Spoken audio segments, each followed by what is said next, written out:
السلام علیکم دوستو، میرا نام ہے اسامہ رشید اور آپ لوگ دیکھ رہے ہیں یوٹیوب چینل انفوٹیک ہب۔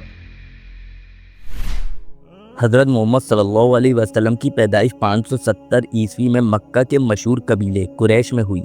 آپ کے والد کا نام عبداللہ تھا اور آپ کی والدہ کا نام آمنہ تھا، لیکن آپ کے پیدا ہونے سے پہلے ہی آپ کے والد وفات کر گئے۔ بچپن میں پہلے آپ کو آپ کی والدہ آمنہ نے پالا، لیکن جب آپ صرف 6 سال کے تھے تو وہ بھی اس دنیا سے چلی گئیں۔ پھر آپ کے دادا عبد المطلب نے آپ کی ذمہ داری اٹھائی، لیکن کچھ ہی سالوں میں وہ بھی دنیا سے چلے گئے۔ آخرکار آپ کے چچا ابو طالب نے آپ کی پرورش کری اور یہ محبت اور وفاداری کا رشتہ زندگی بھر قائم رہا۔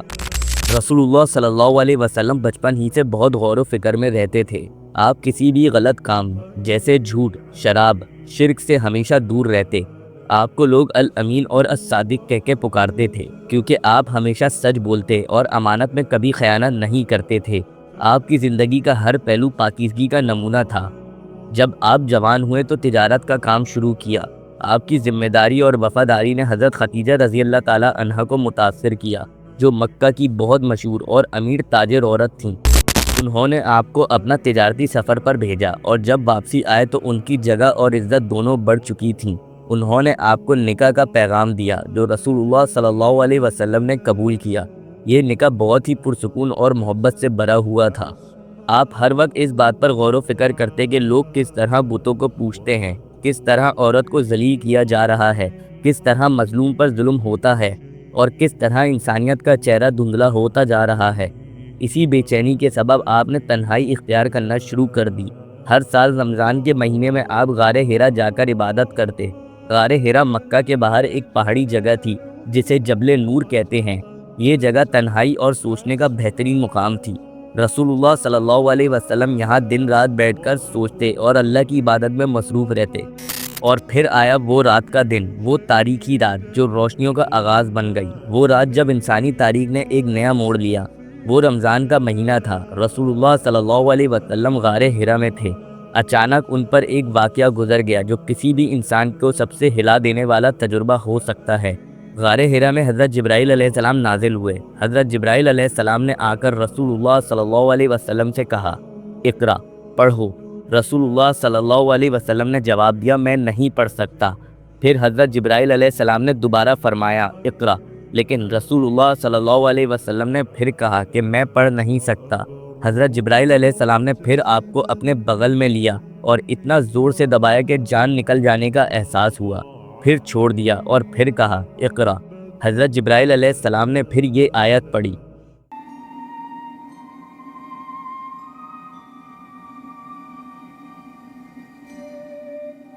اقرأ اقرأ باسم ربك الذي خلق خلق الإنسان من علق اقرأ وربك الأكرم الذي علم بالقلم علم الإنسان ما لم يعلم۔ یہ وہ لمحہ تھا جب نبوت کا آغاز ہوا۔ یہ وہ پہلی وحی تھی جو انسان اور رب کے درمیان پہلا پیغام تھی۔ یہ وہ واقعہ تھا جو اندھیرے میں روشنی، گمراہی میں ہدایت اور ظلم میں انصاف بن کر آیا۔ جیسے ہی یہ پہلی وحی کا سلسلہ ختم ہوا تو محمد صلی اللہ علیہ وسلم کانپنے لگے۔ آپ غار حرا سے واپسی اپنے گھر آئے تو حضرت خدیجہ رضی اللہ تعالی عنہا نے آپ کو کمبل اڑا دیا۔ پھر آپ نے سارا واقعہ حضرت خدیجہ رضی اللہ تعالی عنہا کو سنایا۔ حضرت خدیجہ رضی اللہ تعالیٰ نے آپ کی ساری بات سن کر آپ کو حوصلہ دیا اور آپ کہنے لگی کہ اللہ آپ کو کبھی رسوا نہیں کرے گا۔ آپ رشتہ داروں کا خیال رکھتے ہیں، آپ سچ بولتے ہیں، مظلوم کا ساتھ دیتے ہیں، مہمان نوازی کرتے ہیں۔ آپ جیسے شخص کو کبھی بھی اللہ تعالیٰ تنہا نہیں چھوڑے گا۔ اس کے بعد حضرت خدیجہ رضی اللہ تعالیٰ عنہا آپ کو لے کر اپنے چچا ورقہ بن نوفل کے پاس گئیں جو انجیل اور توریت کا علم رکھتے تھے۔ جب انہوں نے یہ سب سنا تو آپ کہنے لگے، یہ وہی فرشتہ ہے جو موسیٰ اور عیسیٰ پر آتا تھا۔ آپ اللہ کے پیغمبر ہیں اور ایک دن آپ کی قوم آپ کو شہر سے نکال دے گی۔ اگر میں اس وقت تک زندہ رہا تو آپ کا ساتھ دوں گا۔ اور پھر اس کے بعد نبوت کے سلسلے کا آغاز ہوا۔ آپ نے چھپ کر دعوت دینا شروع کری۔ 3 سال تک دعوت صرف چند لوگوں تک ہی پھیلی۔ پھر اللہ کا حکم آیا کہ کھلے عام دعوت دی جائے۔ آپ نے لوگوں کو شرک چھوڑ کر صرف اللہ کی عبادت کی طرف بلایا۔